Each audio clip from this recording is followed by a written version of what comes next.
Crimson Desert is game of the year, is what I really wish I could be sitting here saying.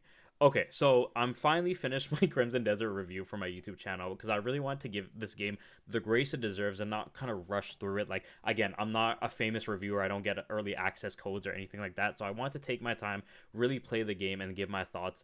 And just my quick thoughts here overall, the gameplay and the exploration is fantastic. I think that's it's really the meat and bones of this game. This is what carries this game, and that's good overall. But where this game really falls flat for me, where I don't think it could be my personal game of the year, and again, not trying to speak objectively for everybody, is the story. I think the story really falls flat.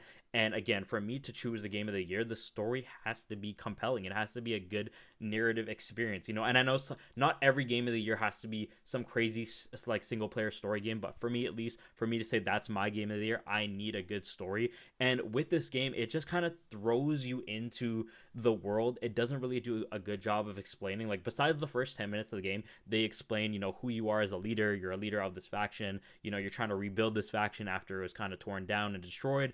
And then from there, you're kind of just tossed into a world. And I'm still trying to figure out what's really going on. The character of Cliff, which is your main character, he doesn't really have that much of a personality, and it's not even like a kind of like emotionless main character like a Geralt from The Witcher 3. It's just kind of boring, and he doesn't really, again, there's not a lot of expression with him. There's not a lot of reason for me to care about him as a main character. And overall, I just think the story just isn't that strong. And I know people are going to say, this is originally built as an MMO, and that's why the game, like the story or the lore, isn't as strong, and you got to search into the extra side quests and pages and things like that to find more of the lore. And with that, I will say the base story has to be good to make me want to go and do the extra things, like to find out the extra lore.